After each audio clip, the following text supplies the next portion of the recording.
you believe that a single fleeting moment could change an entire system once thought unshakable? In the heart of Atlanta, what seemed like an ordinary confrontation between a police officer and a black man ignited a truth that had been buried for decades. This is not just a story about injustice, it is a journey that awakens responsibility, dignity, and the courage to do what is right. A powerful reminder: justice is not a gift, it is a duty we all share. Sometimes, the moments that test our strength the most begin in the places we least expect, like a quiet drive home under a setting sun. Atlanta, Georgia, was bathed in the honeyed glow of twilight, the kind of golden light that softened the hard edges of the bustling city. David Hayes gripped the steering wheel of his dark silver sedan, the low hum of the engine blending with the faint jazz pouring from his radio. It was the end of a long day, the kind that seeped into your bones, leaving behind an ache that only home could cure. David, a man of 42, wore his exhaustion in the slight slump of his broad shoulders, yet his sharp eyes missed nothing. His tailored navy suit was still crisp, his tie loosened just enough to suggest the battle between professionalism and fatigue. Traffic was thick, but moving steadily along Peachtree Street, a river of metal and rubber flowing toward suburban havens. David adjusted the air conditioning, letting a cool breeze wash over him. As the city's heartbeat slowed into the calm pulse of evening, he allowed himself a rare moment of peace, the kind that came when you knew you'd earned it. Up ahead, the traffic light shifted from green to yellow. David eased his foot onto the brake, smoothly bringing the car to a stop as it blinked to red. It was a simple, everyday action, the sort of thing no one would ever remember. Except tonight, it would mark the beginning of a moment neither he nor the man about to interrupt it would ever forget. The sharp whine of a siren sliced through the music. Reflexively, David glanced into his rearview mirror, catching the flash of red and blue lights, swirling like an urgent storm behind him. A police cruiser loomed close, almost aggressively so. His heart didn't leap, it settled deeper into a guarded beat. Calmly, he pulled over to the side, the tires crunching against the gravel shoulder. He rolled down the window, resting his hands visibly on the steering wheel, every movement measured and deliberate. David knew the rules of this dance all too well. Out of the cruiser stepped Officer Chase Turner, mid-30s, clean-shaven, his buzzed blonde hair giving him a severity that matched his squared jaw. The badge on his chest caught the last dying light of the sun, gleaming like a warning. Turner walked with the casual swagger of someone who wore authority like a second skin, a man accustomed to his commands being obeyed without question. License and registration. Turner barked, voice clipped, leaving no room for friendliness. It wasn't a request, it was a test. David nodded once, slow and unthreatening. He reached into the glove compartment, retrieved his registration, and handed over his license.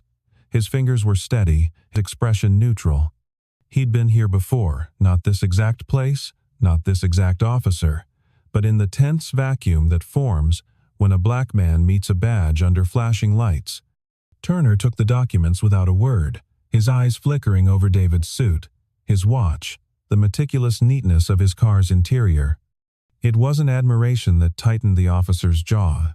It was suspicion, irrational and reflexive. David could almost feel it. The way Turner needed something to be wrong. "You know why I pulled you over?" Turner asked, leaning slightly into the window, his shadow falling across David's lap like a net. "I believe I came to a complete stop at the light," David replied, his voice low and even respectful but not submissive. "If there was another infraction, officer, I'm not aware of it." Turner's lips pressed into a thin line. "You were going a little fast approaching that light. Looked like you were trying to beat it." David offered a polite nod. "I understand." The words were a shield, not an admission. Turner lingered, studying him with narrowed eyes, a look that said he wasn't satisfied. "Not yet. You from around here?" The question slipped out too casually to be genuine.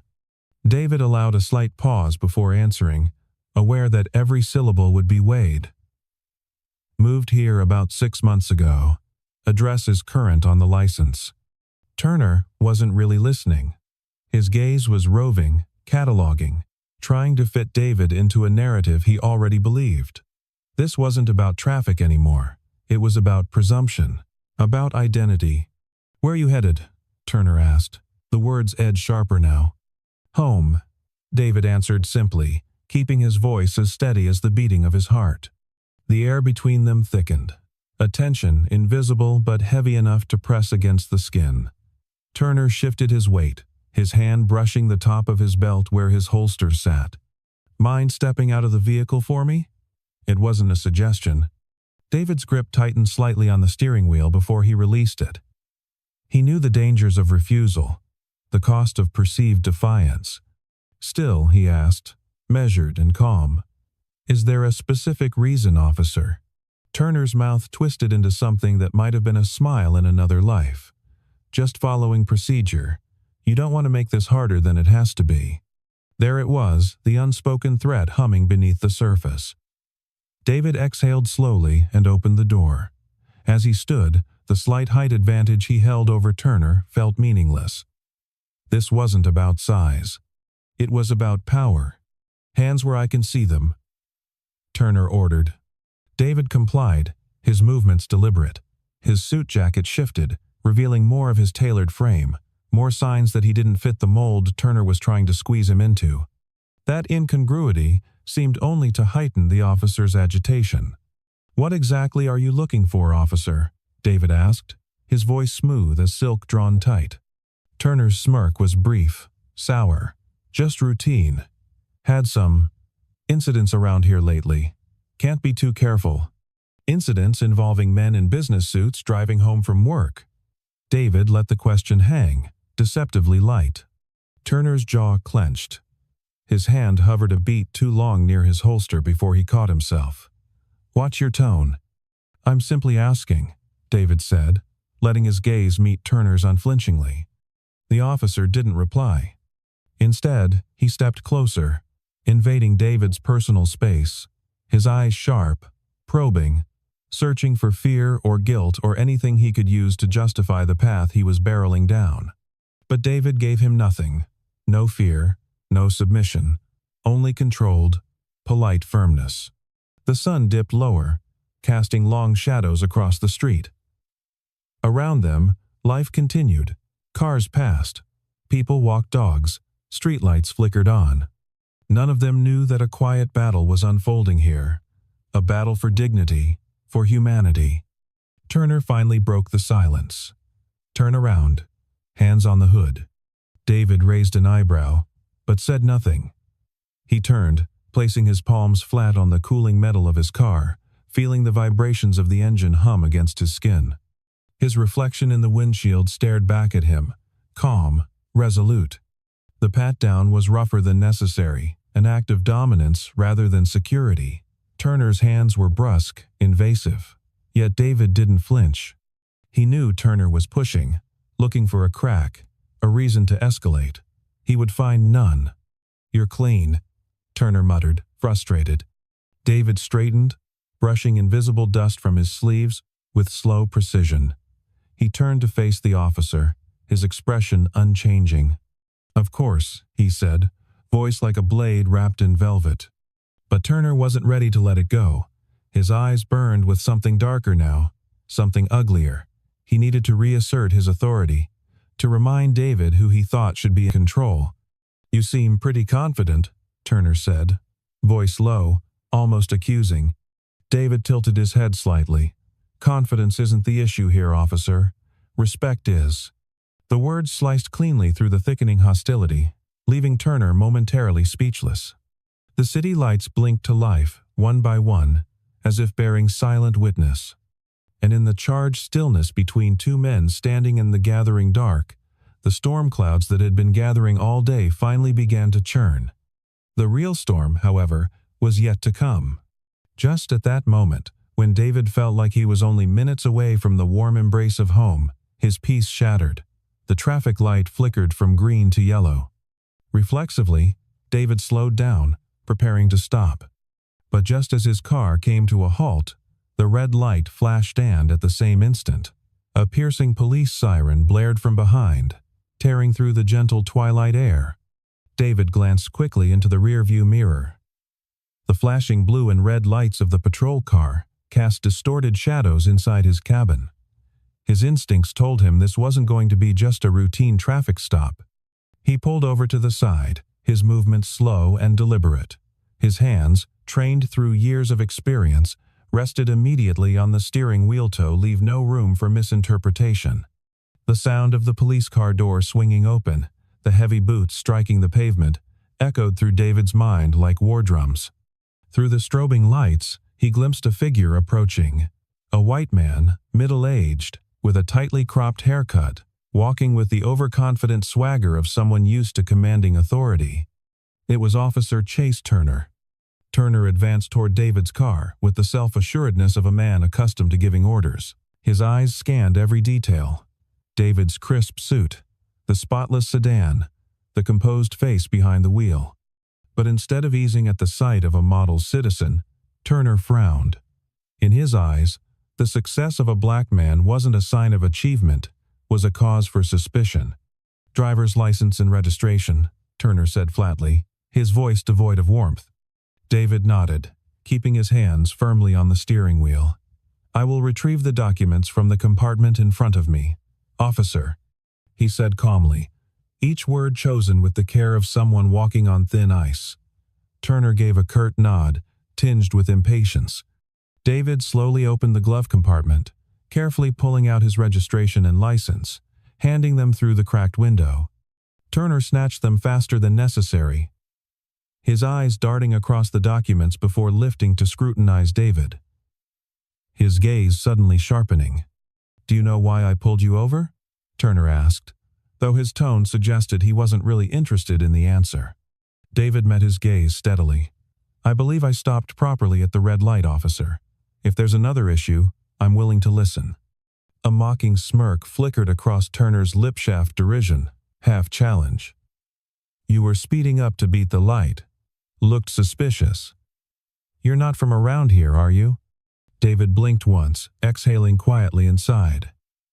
"I moved to Atlanta 6 months ago. The address is updated on my license." Turner snorted dismissively, clearly unconvinced. He stepped back, sweeping his eyes across the interior of David's car, hunting for a flaw that didn't exist. But somehow, the very absence of wrongdoing seemed to serve as its own offense. Turner growled, "I need you to step out of the vehicle." David knew he stood at a crossroads. Comply calmly or assert his rights and risk being labeled defiant. He chose the path of least danger. "May I ask the reason for this request, officer?" Turner narrowed his eyes, his stare as sharp as a blade. "Cooperating would be in your best interest right now." David nodded, unbuckled his seatbelt, and opened the door, stepping out slowly, hands positioned clearly at his sides, palms open, avoiding any sudden movements. Turner hovered nearby, one hand loosely near his holstered weapon, his thumb rhythmically tapping the safety strappa, subtle but escalating tension. Every movement David made was now magnified under the microscope of prejudice. "Face the vehicle, hands on the hood," Turner barked. David complied, feeling the cold metal seep through his thin dress shirt. He could feel his own heartbeat, steady but forceful, and the slow surge of emotions beneath, not fear, but a muted blend of restrained anger and heavy sadness. Turner approached and began a search, his hands moving rougher than necessary, as if seeking an excuse to provoke resistance. But David remained motionless, a stone in the storm. "Nothing suspicious," Turner muttered, his voice tinged with disappointment. David turned back around, his gaze calm and unflinching enough to make Turner hesitate for a brief second. "May I know what I am being suspected of, officer?" he asked, his voice even and firm, carrying the weight of reason. Turner let out a sharp, humorless laugh. "No one said you were suspected of anything.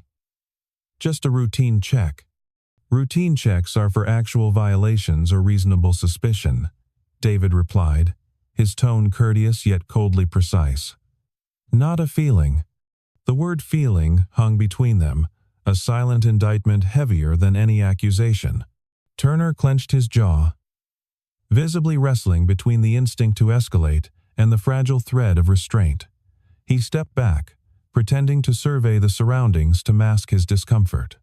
The air thickened, as if the sounds of the city had been sucked away, leaving only the raw tension vibrating between them. David, still composed, knew the unspoken game wasn't over, and the next move he made would decide everything. But in this moment, the most important thing was to hold on to his dignity as someone tried to tear it away through glances, words, and unnecessary force. The sun had dipped behind the towering buildings, leaving the sky a somber shade of navy blue. In that instant, David Hayes understood. Sometimes, to change an entire system, you have to begin with small, seemingly insignificant confrontations like this. And he was ready. But the ordeal was far from over. As David stood beside his sedan, the chill of the car's metal still clinging to his palms, Officer Chase Turner approached, each heavy step echoing against the pavement like the knocking of prejudice. The distance between them shrank, not just in feet, but under the invisible weight of assumptions and unchecked suspicion. Turner, a white man around 35, broad-shouldered with a tight buzz cut, exuded a silent force that made anyone in his path feel scrutinized. The way he clutched his belt holster, the way his eyes darted over every inch of David from his crisply ironed suit to his polished leather shoe spoke volumes without a word.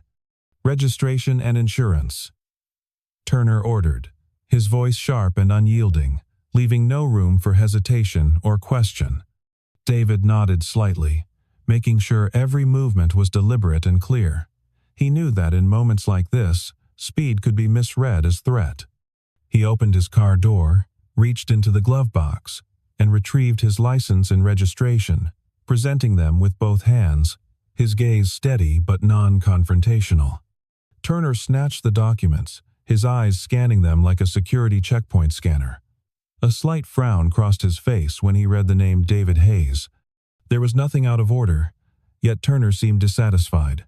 He lifted his gaze, now heavier, more invasive, as if staring longer might somehow uncover a hidden crime. "Where are you coming from?" Turner asked, his tone flat but laced with distrust. "Atlanta. My address has been updated," David answered, keeping his voice impeccably polite. A brief, tense silence stretched between them, buzzing like static in the charged air. David recognized that Turner wasn't asking to verify information, he was fishing for an excuse, any excuse to prolong the stop. "Where are you rushing off to?" Turner continued, arms crossed in a stance meant to intimidate. "Heading home," David replied curtly, his gaze polite yet unyielding. No elaboration, no giving Turner the narrative he was hunting for. Turner sneered, a smile that never touched his eyes. Wearing a suit, driving a fancy car, heading home, he emphasized each word as if laying down an accusation. David said nothing. He knew that any explanation would only fuel the simmering fire of bias smoldering in Turner's mind. Turner shifted tactics. He leaned forward slightly, peering into David's car interior, as if searching for weapons or drugs, any shred of justification for his unwarranted suspicion. "This car yours?" Turner asked, voice heavy with implied doubt. David nodded. "The registration is in my name." "You're welcome to check the VIN." Turner didn't answer immediately. He straightened up and began pacing slowly around the vehicle. The silence stretched, tightening the tension, until every nerve in David's body felt taut. He knew Turner was baiting him, looking for a spark of frustration or impatience to escalate the situation. But David refused to bite. He stood perfectly still, his hands relaxed at his sides, his gaze locked ahead, a living testament to self-control. Turner circled back around to face David. In the officer's eyes, the cracks in his manufactured calm were beginning to show. "What's your education level?" Turner asked. The words spat out like a veiled insult. David raised an eyebrow slightly, momentarily surprised by the absurdity of the question. "I have a master's degree in public administration," he said, keeping his voice as even as possible, even as the waves of indignation pounded harder against the shores of his restraint. A flicker of disbelief crossed Turner's face, as if he couldn't accept that the black man standing before him could possibly hold such credentials. Then, almost defensively, Turner narrowed his eyes and barked, "Stand straight, hands on your head." David knew he had no choice. He interlaced his fingers and placed them atop his head, the forced posture of surrender that society had ingrained in him long ago. Turner stepped closer, running his rough hands over David's waist, jacket pockets, and ankles in a cursory search. David clenched his teeth and endured the indignity, standing still beneath the cold hands and colder judgment weathering it like a stone braving a hailstorm. "Nothing suspicious," Turner muttered, disappointment dripping from every syllable. David slowly lowered his arms when permitted. He looked at Turner with steady eyes behind them, a vast ocean of emotions, frustration, weariness, and a profound sorrow. "What now?" David asked, his tone not confrontational, simply seeking an answer. Turner pressed his lips together. His gaze flickered toward the onlookers now glancing discreetly in their direction. He was losing control of the situation, and he knew it. "You sure know a lot about your rights," Turner sneered, half joking, half seething. David allowed himself a small, controlled smile but said nothing. Deep inside, he recognized Turner's disarray. A part of the officer knew he was wrong, but his pride and deeply rooted bias kept him from stepping back. That silent standoff, seemingly minor, stood, for David, as a symbol of the countless times people like him had been forced to swallow injustice. And this time, he wasn't going to let it pass unnoticed. No one could have anticipated that after a series of questions seemingly scraping the bottom of suspicion, a new undercurrent would begin to form stronger, more dangerous. As David Hayes stood there, patient and composed, having handed over his valid driver's license and vehicle registration, this encounter should have ended quickly, like thousands of other routine traffic stops. Yet, instead of calming, Officer Chase Turner's gaze grew darker, filled with a twisted mixture of prejudice and doubt. Turner glanced at the pristine Georgia license in his hand, then looked back up, scanning David from head to toe. There was no pretense in his inspection, no attempt to conceal it. It was as if David's legitimate paperwork, his polished appearance, and his flawless driving only fueled Turner's suspicion that it was all a cover. "Not from around here, are you?" Turner asked, his voice dripping with skepticism. David nodded slightly, answering with the calmest tone he could muster. "I moved to Atlanta about 6 months ago. My current address is updated on my license, officer." Turner let out a low grunt, a sound somewhere between doubt and contempt. His eyes locked onto David as if he could force deceit to surface through sheer force of will. "In a hurry, huh? Something urgent?" Turner pressed, unconsciously tightening his grip on the documents, as if squeezing them hard enough might also crush David's composure. David understood that this was no longer a simple traffic stop. It had become an unofficial trial where he was judged not for his actions, but for his very existence. His skin color, his demeanor, his successful seen as invisible crimes by the man in uniform. "I'm just heading home after work," David replied, his voice steady, with only the faintest thread of weariness threading through his words. Turner sneered. "This late? Going home? Dressed like that? Driving a nice car?" David merely offered a faint, weary smile, refusing to be baited into Turner's obvious psychological game. He knew this tactic well, questions disguised as casual inquiries but loaded like bullets aimed at his dignity. "What line of work are you in?" Turner demanded, his eyes flashing with distrust. David lifted his head slightly, his gaze sharpening not in challenge, but in quiet strength. "Public administration," he answered, keeping his response minimal, neither boasting nor diminishing himself. Turner frowned, clearly dissatisfied. He began to slowly circle the car, his eyes scanning every corner with laser intensity. David could feel it the way Turner was trying to provoke him, hoping for a slip, a flash of anger, anything that could justify escalation. "Is this car really yours?" Turner continued, despite having David's registration in hand. David's expression didn't change. "Yes, officer. The registration is under my name. You're welcome to verify the VIN if you'd like." But Turner wasn't truly seeking verification. He was seeking confrontation, probing, needling, trying to push David into making a mistake. "You afford a car like this, huh?" The question spilled out, thick with undisguised contempt. A chill flickered across David's eyes. He had braced himself for bias, but hearing it laid out so plainly, so unapologetically, still twisted something deep inside him. Even so, he gave Turner nothing. "I work hard," David replied, his voice steady to the point of gentleness.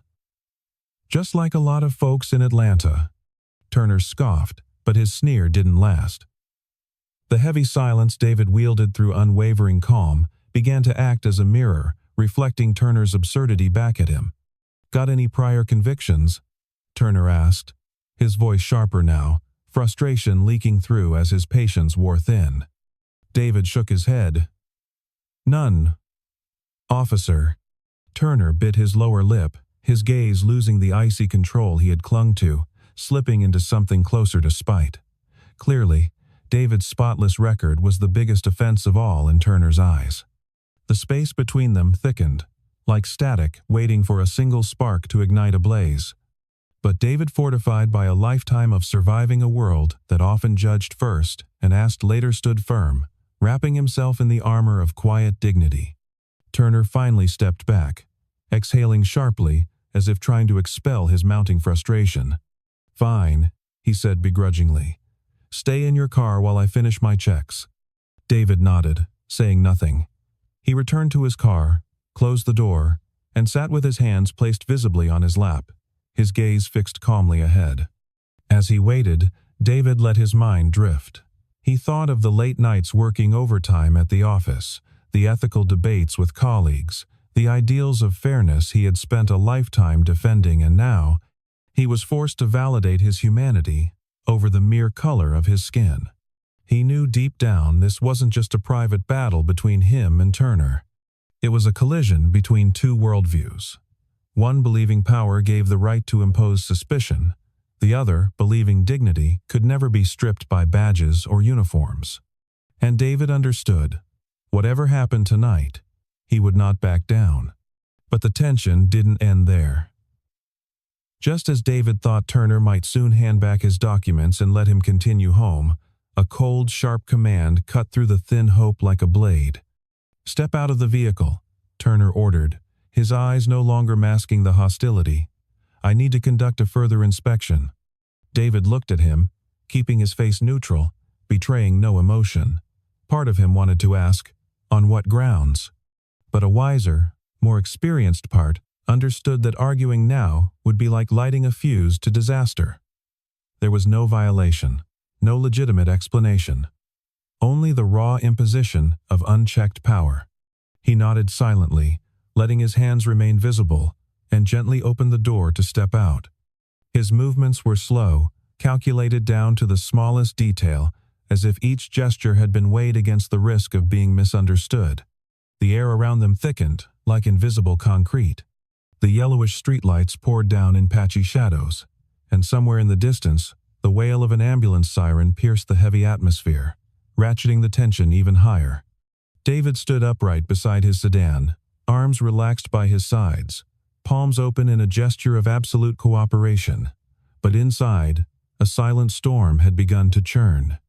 Turner advanced toward him with the slow, heavy gait of a predator closing in on its prey.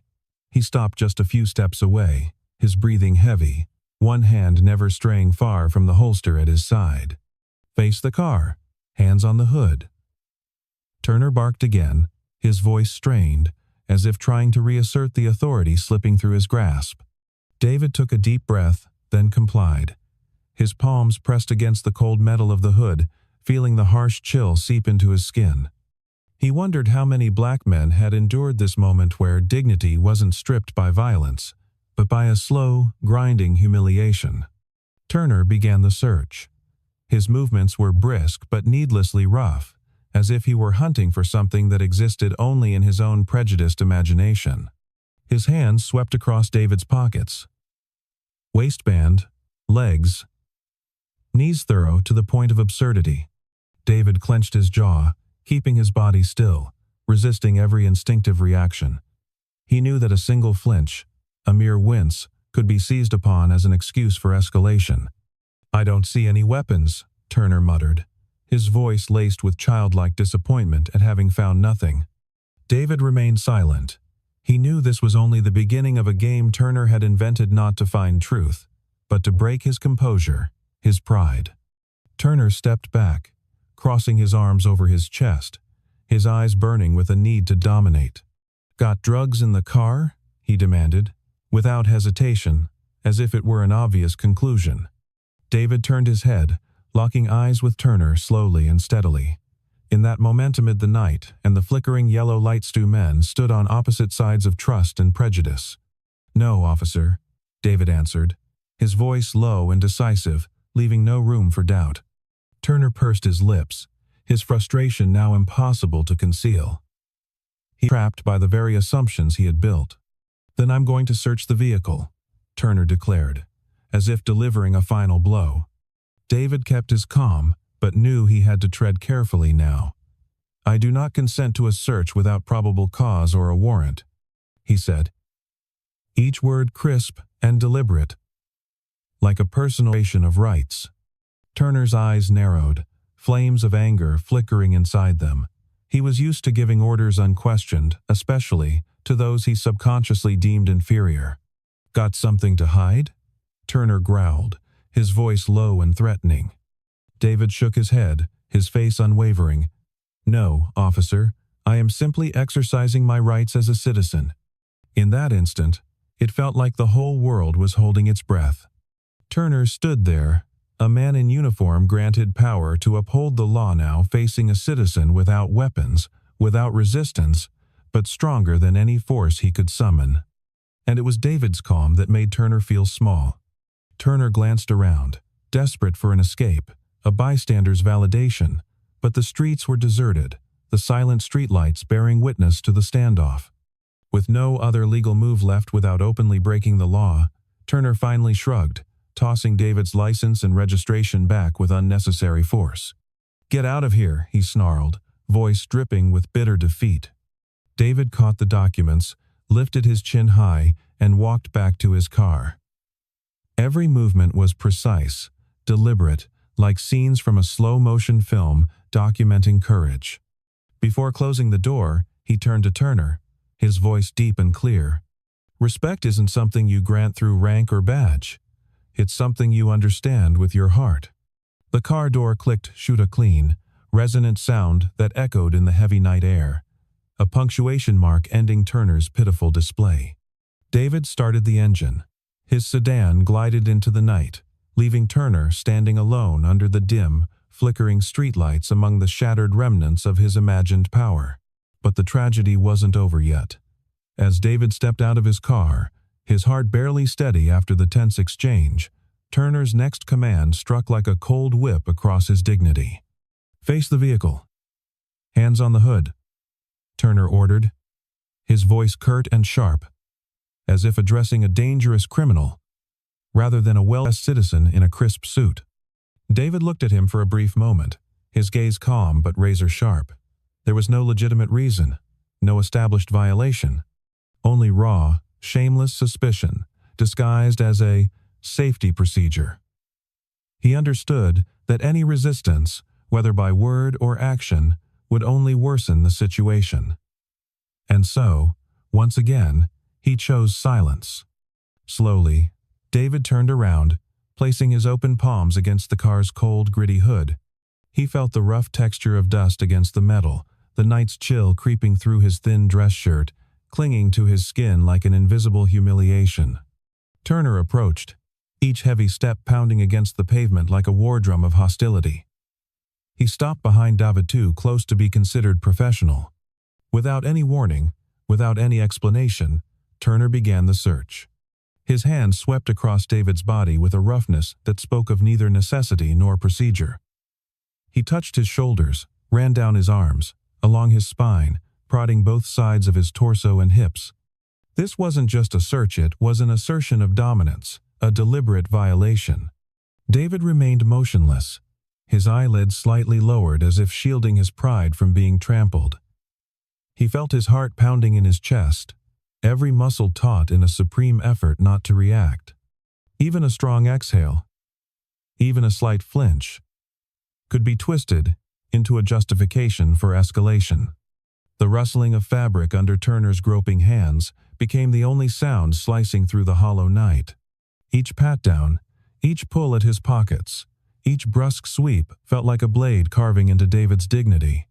Turner meticulously searched David's pant pockets, jacket pockets, even the cuffs of his shirt places too small to conceal anything dangerous yet, he continued, as if hoping that persistence alone would uncover wrongdoing.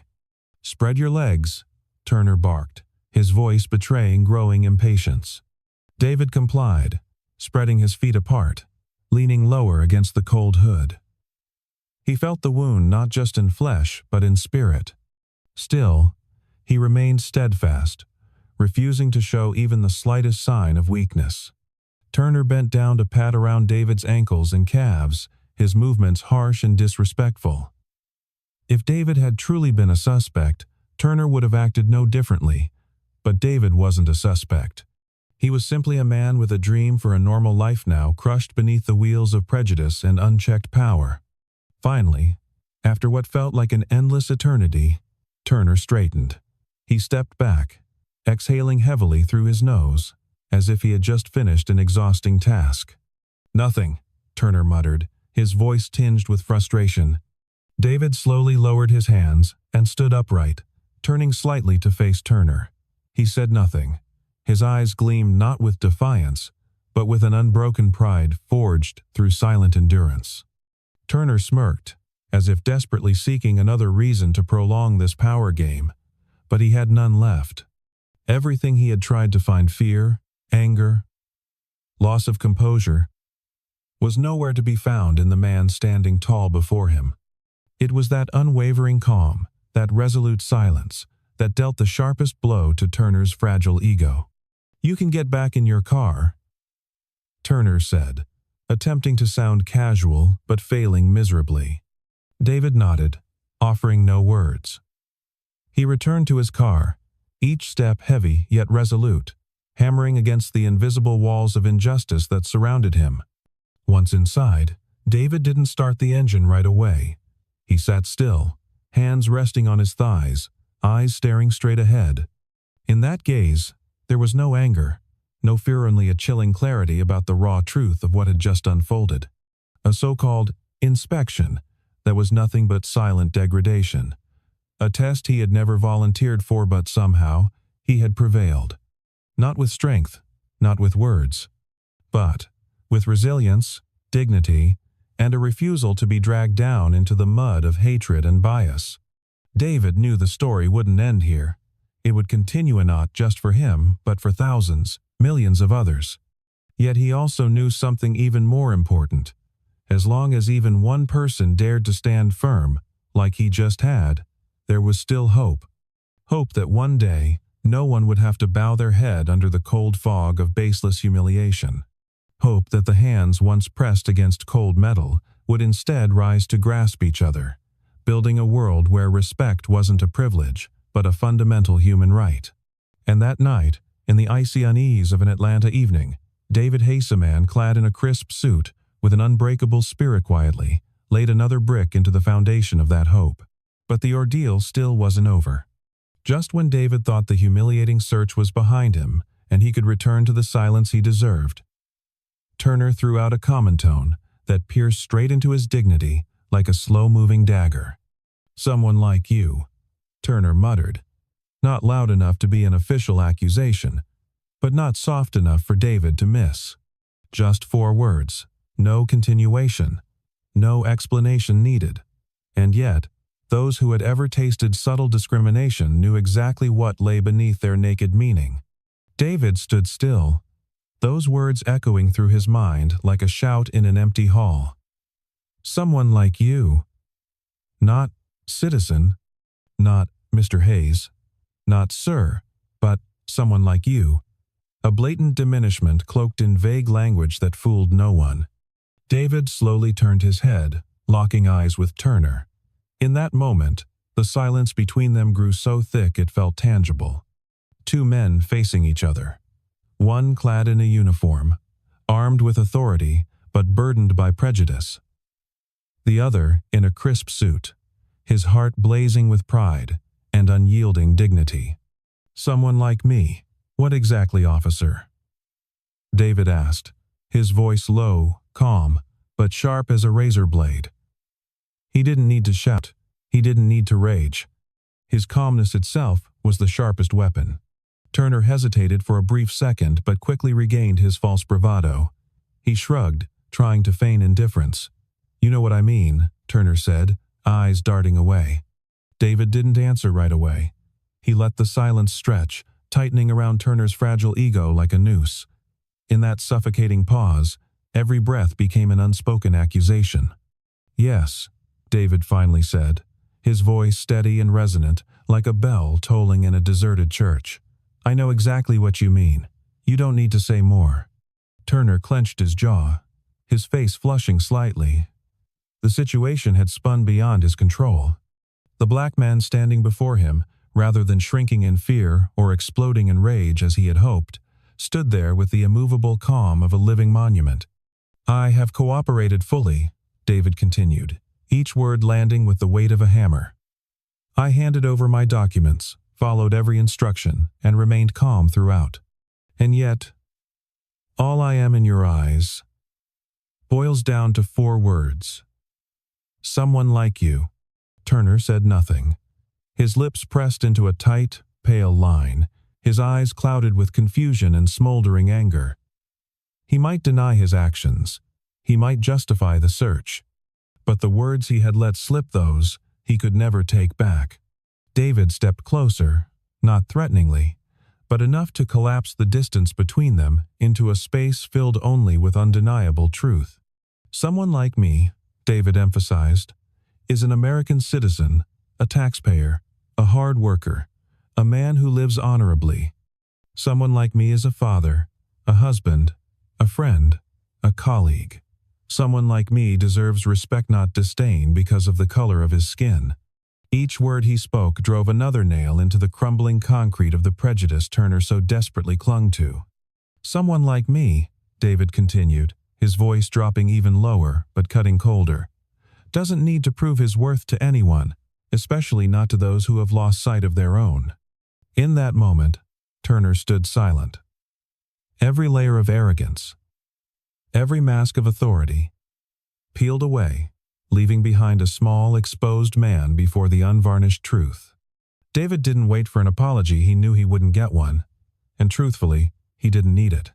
His dignity had never depended on anyone's validation. He turned away, slow and steady, leaving Turner standing alone under the hollow glow of the streetlights and the bitter flood of his own thoughts. As David climbed into his car and shut the door with a crisp thud, he felt a strange lightness stirring inside him. Not because the confrontation was over, but because he knew he had not been defeated. He had refused to let bigotry erode his dignity or let anger consume his soul. He started the engine. The car purred to life, a soft reminder that the journey would continue, regardless of the rough roads ahead. David glanced into the rearview mirror. Turner's figure receded into the distance, smaller and blurrier beneath the faded streetlights. A part of David felt pity for him, a man so shackled by fear and prejudice he could no longer see the dignity in others. But a larger part of David was rooted in resolve. He knew the battle against prejudice wouldn't end with one confrontation. There would be more Turners, more stops, more suspicious glances, more veiled insults. And yet, he also knew one thing. Every time he stood firm, every time he answered with dignity and wisdom, he was laying another stone into the foundation of real change. But David didn't need words to respond. When Turner let slip his vague, prejudiced remark, David didn't lash out, didn't argue. He simply looked straight at Turner, his gaze burning like a torch in the night, collapsing the artificial wall of power between them in a single moment. David's silence was not submission. It was a form of resistance, powerful and unwavering, like a mirror reflecting the naked truth of Turner's words and actions. And it was that very silence that unsettled Turner more than any rebuttal could have. David calmly stepped closer, maintaining a safe distance, with no sudden movement Turner could misconstrue. His eyes held no hatred, no contempt, only a direct, deep gaze that left no room for evasion. "Officer," David spoke, his voice low but echoing like a bell through the heavy night air. "Do you believe in justice?" Turner flinched slightly. The simple question, free of challenge yet heavy with weight. Cut through the flimsy facade of pride Turner tried desperately to hold on to. "Of course," Turner answered, but his voice lacked conviction. The last syllable caught awkwardly in his throat, tangled in something he couldn't name. David gave a small nod, acknowledging the answer without breaking eye contact. "And what about respect?" David asked next, his voice steady, each word embedding itself into the air, making it thick and difficult to breathe. Turner clenched his fists at his sides. He didn't answer right away, and in that hesitation, the truth revealed itself more clearly than any spoken confession. David didn't smile. He didn't scoff. He simply stood there, a living testament to everything Turner wanted to deny. There was no need for accusations, no need for shouting. David's calm, unwavering presence exposed everything by itself. "I believe," David said slowly, each word falling like a hammer onto cracked concrete, "that justice and respect are not privileges to be handed out at whim. They are basic rights, owed to every human being." Turner turned his face away, as if David's gaze could set fire to the lies he was trying to hide behind. But it didn't let him escape so easily. "You can wear that badge on your chest," David continued, his gaze fixed. "But if there's no respect in your heart for the people you swore to protect, that badge is nothing but an empty piece of metal." Another wave of silence swept between them. David didn't need to shout to make his words reverberate. It was the calmness, the unshakable firmness that held the true power. "You can search my car," David said, his voice dropping lower, carrying the cold weight of undeniable truth. "You can search my body. You can bathe me under a floodlight of suspicion. But you will never take away my dignity. You will never make me believe I am worth less than you because of my skin." Turner's jaw tightened, and his breathing grew heavier. Every tool he had used to intimidate Othershey's authority, his threats, his disdain had proven powerless against the man standing before him now. David stepped closer, carrying not defiance, but truth. "I am not here to challenge you, Officer Turner," David said, calling Turner by name for the first time, and the deliberate emphasis made it sound like a reminder of the responsibility Turner was betraying. "I am here to remind you, every person you meet on these streets deserves fairness and respect, no matter what they look like, no matter what they wear, no matter where they come from." Turner didn't respond. He stood frozen, like a statue cracked from within, hollowed out by the very truths he could no longer deny. David stepped back, giving Turner space not to retreat, but to face himself. And then David spoke one final sentence, as soft as a whisper, yet heavy as stone. "Not because I need your respect to be whole, but because you need to change if you want to be worthy of yourself." Without waiting for a reply, David turned back toward his car. Each of his steps felt deliberate, solid-like. He was pounding away the last crumbling pieces of Turner's crumbling facade. He opened the car door, stepped inside, and closed it firmly, the sharp click ringing through the night like the slamming of a door on shattered trust. David didn't look back. He didn't need to, because he knew that sometimes silence and steadfast dignity are the sharpest weapons. And that night, in the quiet darkness of Atlanta, David Hayes won. Not through rage, not through bitterness, but through unwavering calm in the face of injustice, a fortress of strength against a firestorm of prejudice. But the real shock was only just beginning. As David placed his hands on the steering wheel, ready to drive away, a thought swept through his mind like a cold breeze. Not revenge, not hatred, but a deliberate choice.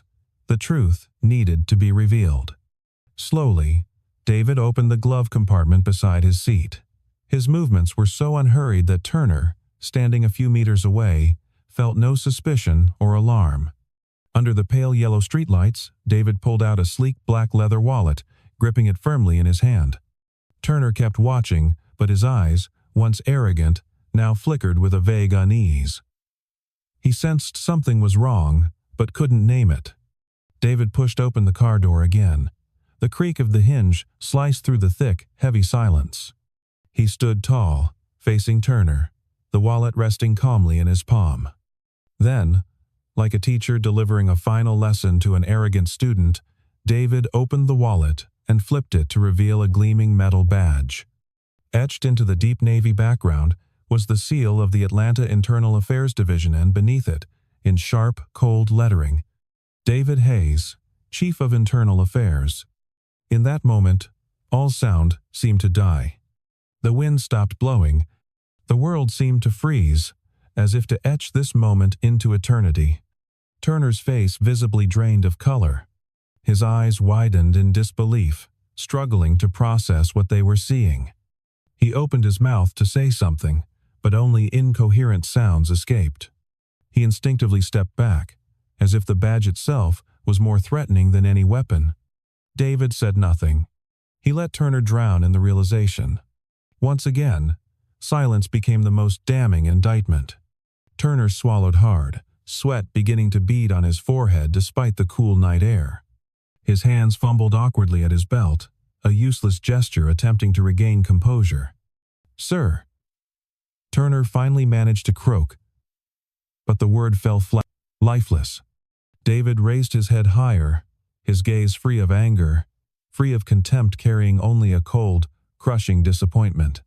"Officer Turner," David said, his voice steady as if delivering a verdict. "I am responsible for overseeing internal conduct, investigating code violations, and ensuring that this city's police force upholds the values that badge on your chest is supposed to represent." Turner swallowed again, his face turning a sickly shade of pale. His hands clenched so tightly that the knuckles whitened.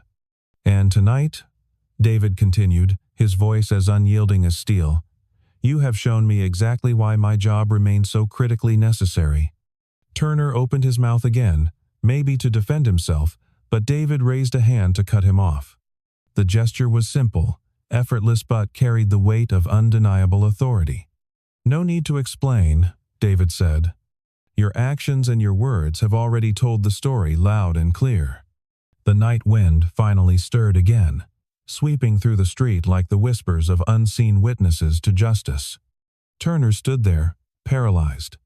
All the power, all the authority he had wrapped himself in like armor, had disintegrated into dust at the feet of the man he had once looked down on. David calmly slid the badge back into his wallet. The smooth, deliberate motion only emphasized Turner's complete collapse. David turned to get back into his car, but before closing the door, he looked at Turner one last time, a gaze that served as both farewell and a silent warning. "You'll be hearing from me," David said, his voice light yet ironclad.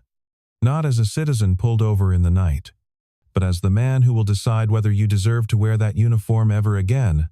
Turner's mouth opened once more, but no sound came out. He stood there like a scolded child, helpless and exposed. David slid into his car and started the engine. The soft hum of the motor cut through the heavy silence like a knife. He adjusted his seatbelt, glanced into the rearview mirror, and saw Turner still standing frozen under the streetlight, his shadow stretched out long and distorted against the cracked asphalt. David didn't look back. He didn't need to, because he knew, from that moment on, everything had changed. Not just for himself, but for everyone who would ever cross paths with Officer Turner. And that night, amidst the deserted streets of Atlanta, a turning point was etched into history. The man who wore the uniform for power was exposed by truth, and the man who stood firm for dignity drove away, carrying with him a quiet, monumental victory. But the story didn't end on that street. As David drove away from the flashing lights and Turner's lone shadow, a deep, solemn stillness enveloped him. It wasn't the usual relief after a tense encounter. It was a cold, sharp awareness that the real battle was still ahead, not just with one individual like Turner, but with an entire system rotting from habitual abuse of power and prejudice. David didn't head home that night. He drove straight to his office at Internal Affairs, where the streetlights reflected off the cold glass walls, mirroring a city still cracked with invisible scars. Inside the quiet room, with only the hum of the air conditioning and the harsh white lights above, David sat at his desk, pulling out a thick folder he had long prepared. Files of unchecked abuses, numbers that didn't lie, and the silent cries of those mistreated. He knew Turner's mistake wasn't a random outburst. It was a symptom of a deeper disease eating away at the culture, the habit of imposing, the unchecked misuse of power, and the warped belief that a badge allowed one to stand above the fundamental values of justice and dignity.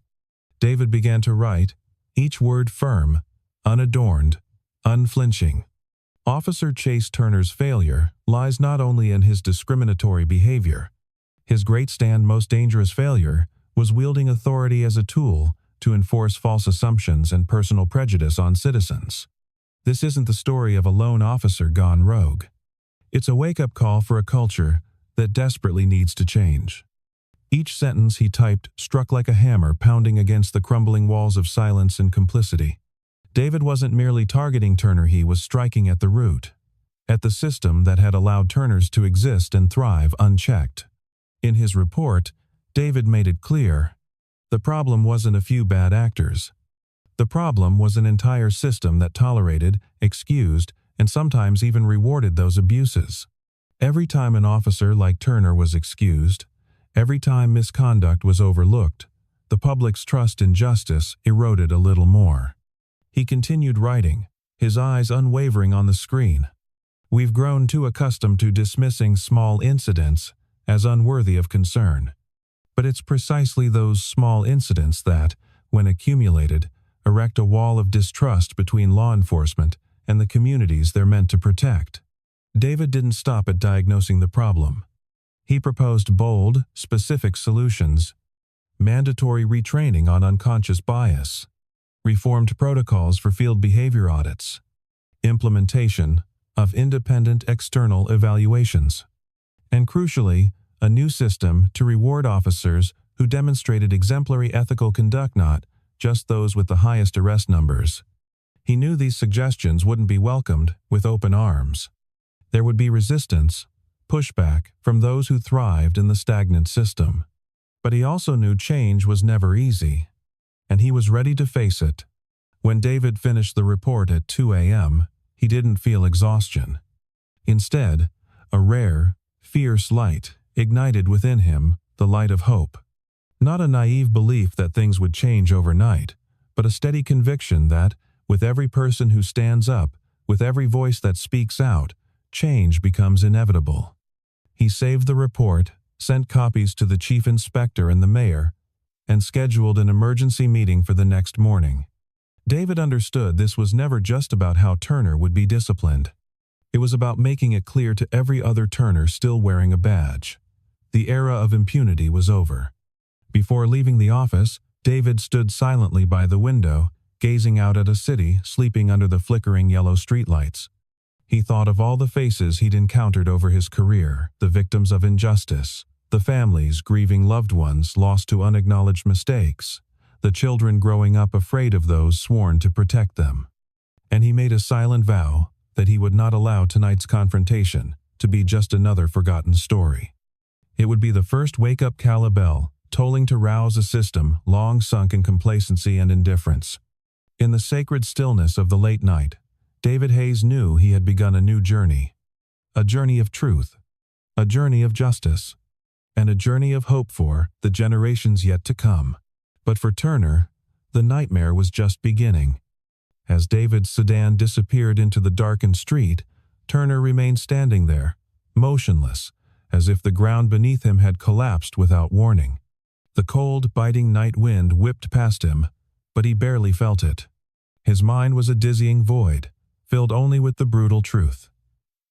He had insulted not just an innocent man, but the very symbol he had sworn to uphold.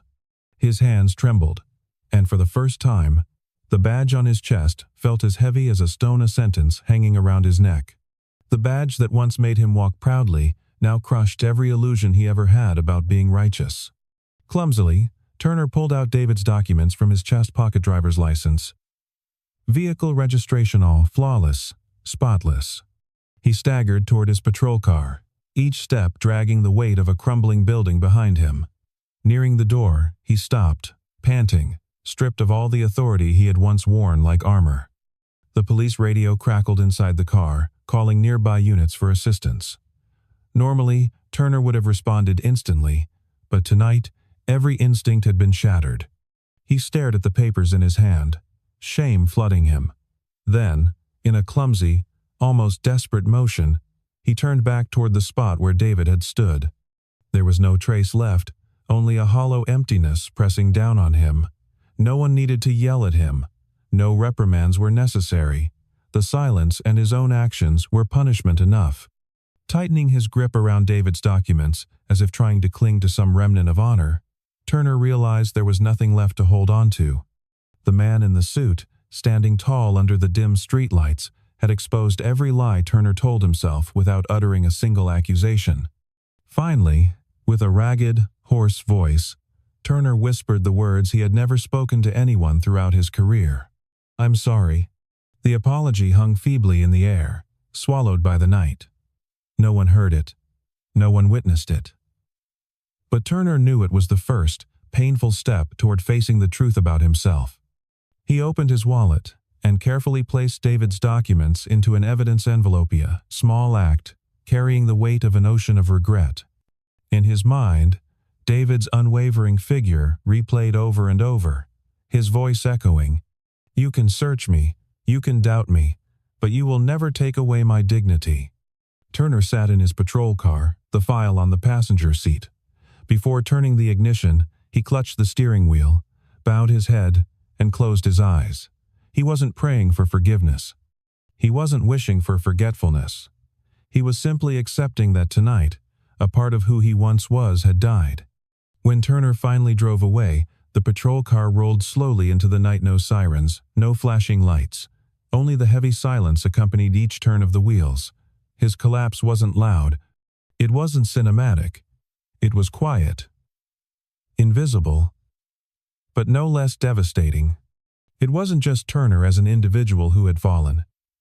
It was the collapse of a mindset, a habit, a way of behaving that had been ingrained into too many who wore the badge. Elsewhere, David Hayes, who had stood firm against the storm of injustice, knew the winds of change had begun to blow. It might have been faint at first, but like every great storm, it always starts with the smallest gusts. But David understood the real battle was just beginning. As he drove his sedan away from the deserted street, leaving Turner alone in the night, he felt no relief. Instead, an invisible weight pressed tightly against his chest the undeniable truth. If he only dealt with one Turner tonight, there would be 10 more tomorrow. David did not naively believe that change would come from a single confrontation. He had lived too long among the ruins of the system to know that evil did not always roar. It crept, quietly, disguised as habits, excuses, and silent nods of complicity. And if not uprooted, if only handled individually, the cycle of injustice would continue, like a disease that never fully fades. The car glided past familiar streets. The streetlights stretched out like a ribbon of memories, reminding him of all the faces he had seen, the ordinary citizens. The children, the single mother Saul of whom had once placed their trust in the symbol of justice. And he wondered, how many times had that trust been betrayed by those who wore the guise of protectors? David tightened his grip on the steering wheel. No, he would not allow tonight to become just another story to recount. It had to be a true beginning. When he got home, David did not turn off the engine immediately. He sat quietly in his car, eyes staring into the dark yard. His resolve at that moment was no longer a burst of anger. It was a cold, enduring determination, like steel forged in fire. The next morning, David arrived at the Internal Affairs headquarters earlier than usual. While his colleagues were still sipping coffee and chatting about minor cases, he sat at his desk, opened his laptop, and began drafting a comprehensive reform plan. He didn't just want Turner disciplined. He wanted to rebuild the very foundation of the system. It was a monumental task, almost impossible in the eyes of many. But David knew if no one started, nothing would ever change. In his plan, David proposed the formation of an independent oversight unitone not under any police department's control, responsible for regular inspections of officer-citizen interactions. Training on unconscious bias would no longer be dull classroom lectures, but real-world simulations, placing officers under pressure to learn how to respond appropriately. He also advocated for a reformed reward system. Officers who consistently demonstrated respect and fairness should be publicly recognized, setting examples for the entire force. Conversely, any sign of abuse of power, no matter how minor, should be addressed immediately and decisively. By the time he finished, the plan spanned over 40 pages, but to David, every line, every word carried the belief that change was possible if there was enough courage to confront the truth. He sent the plan to the chief inspector, the city's mayor, and the Community Justice Oversight Board. David knew he was stepping a fierce battle. There would be opposition, fear of change, and endless excuses for delay, but he also knew there was no turning back. That day, as he walked out of the conference room, David held his head high amidst the wary, suspicious, even cold stares from some colleagues. He didn't seek applause. He didn't expect polite handshakes. The only thing he needed was to keep the flame burning inside him alive. A flame called justice. A flame that didn't need loud slogans. A flame lit by persistent actions, by right choices made over and over, despite loneliness and pressure. David knew. To change a system, sometimes you had to walk alone in the dark before the light could catch up. And he was ready. Ready to face meetings filled with criticism. Ready to endure suspicious glances. Ready to resist the inertia of a machine too comfortable with stagnation. Because David understood better than anyone, justice doesn't happen by accident. Justice requires people willing to patiently sow seeds of hope on the most barren soil, accepting that they might not live to see the harvest but continuing to plant anyway, without hesitation. That night, when David returned home, he stood silently on his porch, gazing up at the starry sky. A cool breeze passed, carrying the earthy scent of distant rain. He closed his eyes, letting out a long breath. Tomorrow would be a long day. And the day after. And the month after that. But David Hayes had made his choice. And once made, he would not turn back. For people like Turner. For people like David. For the generations to come who deserve to live in a world where justice is not a privilege, but a basic right for all. And that night, under Atlanta's vast sky, a solitary man who refused to bow made a silent vow to himself. No matter how long the battle, no matter how great the sacrifice, he would not stop. But determination could not remain confined within the heart. The next morning, before the sun had fully burned away the misty veil over Atlanta, David arrived at the Internal Affairs headquarters. Today, he wasn't there just to work. He was there to initiate a major action that could reshape an entire system rotting from within. David wore a deep navy suit and a gray tie, his demeanor calm but his gaze sharp as a blade. Inside the black leather briefcase he carried was the comprehensive reform plan he had spent the entire night finalizing. No longer just scattered ideas, it was a concrete action roadmap, solid and undeniable, not something that could be brushed aside with polite nods. He drew a deep breath before pushing open the glass doors engraved with Atlanta Police Department. Each step he took was firm, deliberate, and full of meaning. Not long after, David was seated in a closed meeting room with Police Chief Charles Whitmorea, man around 60, with graying hair, eyes seasoned by years of experience, but also tinged with calculation. Beside Whitmore sat senior aides and key members of the department's leadership team. The atmosphere inside the room was cold and heavy, as if anticipating a storm. David opened with no preamble. Chief Whitmore, what happened last night wasn't an isolated incident. It's of a systemic disease. If we don't confront it head-on and decisively, there won't just be more victims. the community's trust in law enforcement will continue to collapse. The room fell silent. Some eyes flicked sideways, some shuffled papers on the table, avoiding eye contact. David placed the thick stack of documents on the table and flipped it open to the title page. Plan for reforming the culture, procedures, and training of the Atlanta Police Department. He continued, his tone firm. I propose a comprehensive audit. Review field operation procedures. Reassess unconscious bias training programs. Audit the internal culture around the use of authority and accountability. Restructure the internal feedback and disciplinary system to ensure transparency and fairness. An aide next to Whitmore spoke up. Hesitantly, Mr. Hayes, we already have training programs. The reports indicate the level of violations isn't severe. David raised his head, his gaze piercing. Then why has someone like Turner been allowed to remain in the force for so many years, despite repeated complaints? A system is only good if it doesn't shelter the bad. And right now, we're sheltering it. That statement exploded in the room like a bomb. No one immediately refuted him, because everyone knew David wasn't wrong. Chief Whitmore crossed his arms and narrowed his eyes at David, weighing him carefully. Then, he asked slowly, his voice low, "What exactly do you want?" David opened the document, outlining the steps. First, establish an independent investigation unit that includes community representatives. Second, randomly review stop-and-search encounters to assess actual officer behavior. Third, mandate retraining for the entire force on civil rights, respectful conduct, and de-escalation techniques. Fourth, ensure all discrimination complaints are handled publicly, not swept into internal procedures.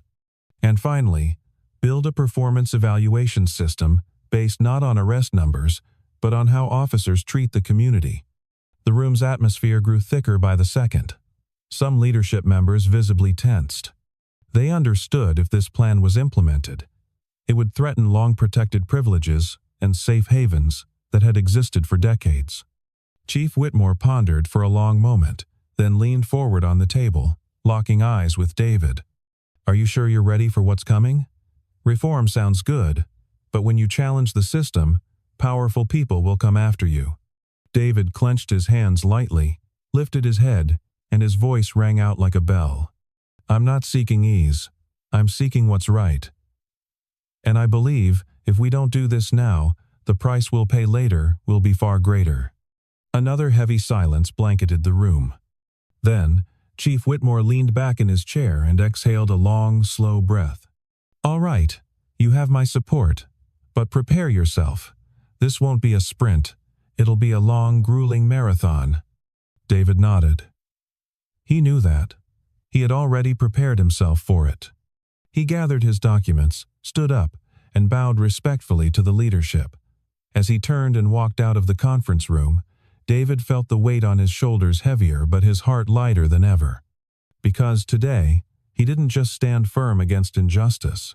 He had taken the first true step toward reform. But what David initiated had only just begun to shift. After that historic meeting, the following weeks became a tense, heavy period that demanded an iron will more than once.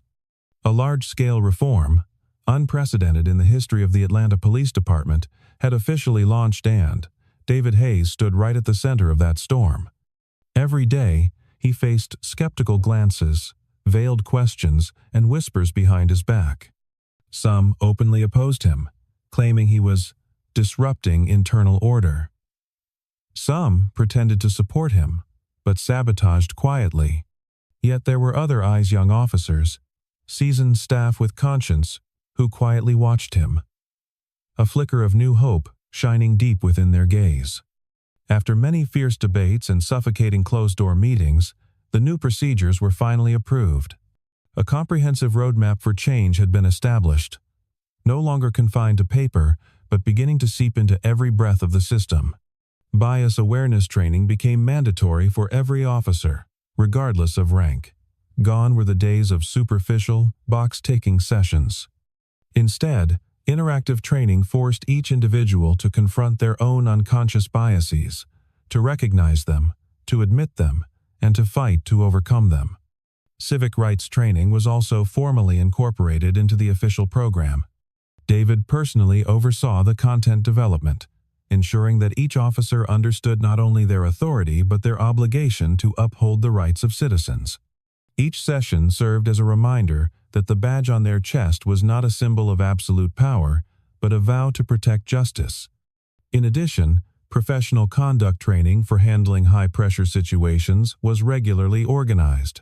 Real-world scenario drills and high-stress simulations forced officers to learn how to control their emotions and handle conflicts skillfully instead of escalating them. At first, there were sighs, head shakes, and disdainful looks. But gradually, as the sessions went deeper and sincere dialogues began to emerge in discussion groups, a quiet transformation started to unfold. David could see it in the way a young officer hesitantly raised his hand to ask about citizens' privacy rights during stops.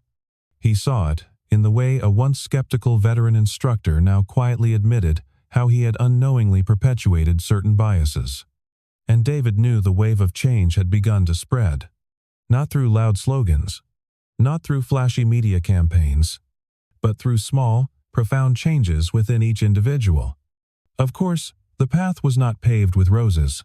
Some resisted, clinging to old habits as if they were armor shielding fragile pride.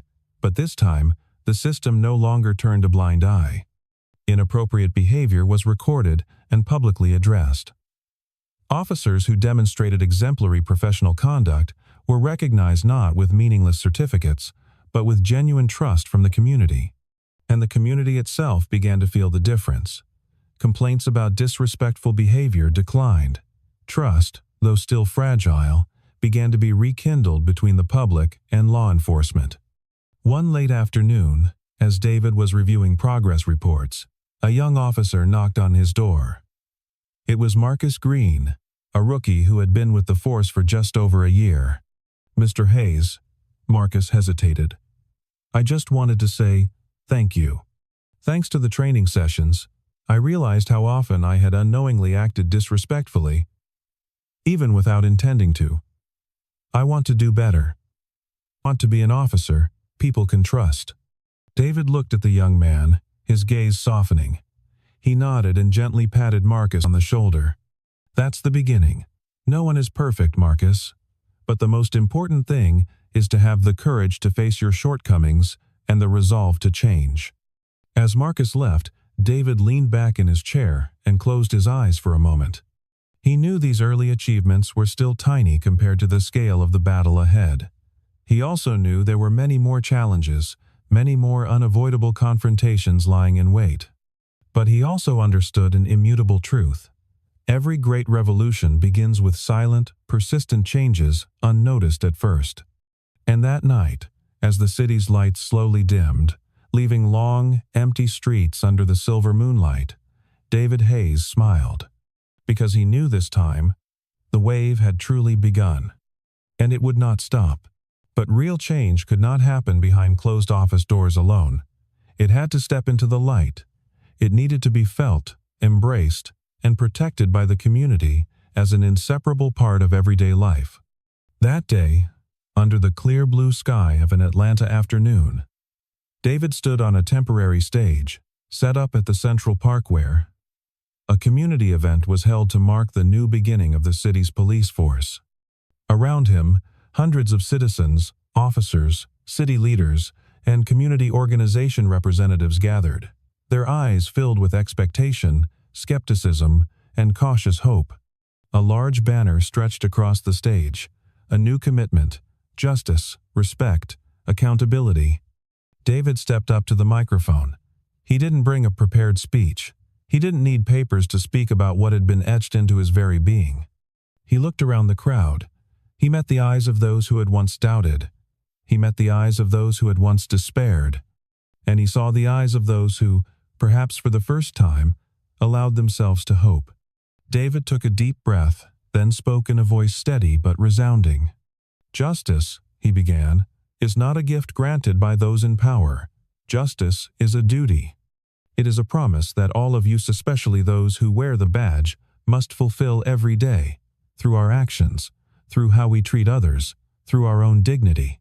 A profound wave of silence swept across the crowd. People held their breath, listening intently.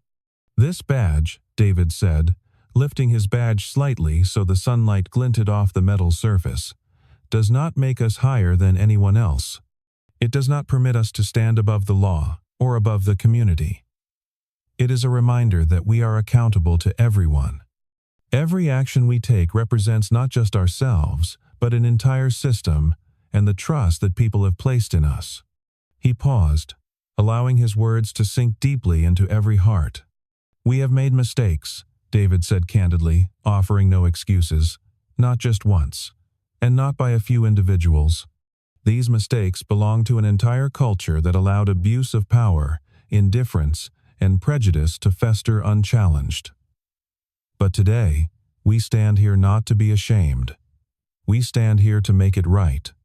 A soft breeze stirred across the stage, carrying a solemn silence with it.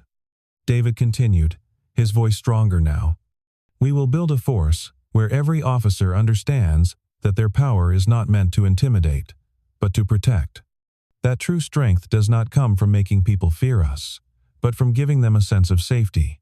That the greatest courage is not found in drawing a weapon the fastest, but in preserving dignity for ourselves and for those we encounter even in the hardest situations." A child sitting on his father's shoulders clapped first. The solitary clap echoed lightly in the air, as delicate as a bird's wing but carrying a powerful weight. Then an adult began clapping, then a small group.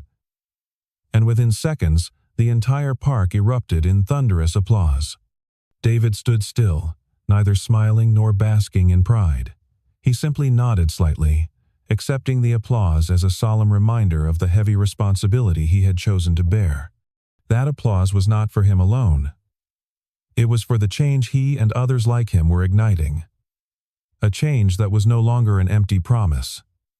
A change that had already begun to take root. David stepped back, giving the microphone to Director Whitmore. The gray-haired man, once so cautious, was now visibly moved by the undeniable force of integrity. Whitmore spoke about the commitment to reform, about the new training programs, about enhancing oversight and making internal investigations transparent. But no matter what Whitmore said, everyone knew the seed of change had been planted by David Hayes's simple, truthful speech.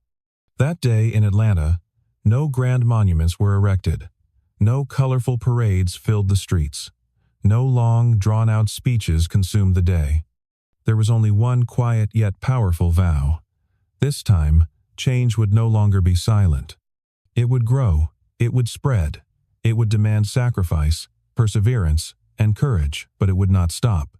And David knew the journey ahead was still long. There would be many battles left to fight. There would be many more turners that needed awakening. But he also knew this time he was no longer alone. In the roar of applause, in the eyes brimming with hope, in the heartbeat pounding in his own chest, David understood the dream of a true justice system had finally found those willing to stand up and protect it. And he, David Hayes, would lead that journey. Not for glory, not for fame, but for one simple and undying belief. Justice is the responsibility of us all.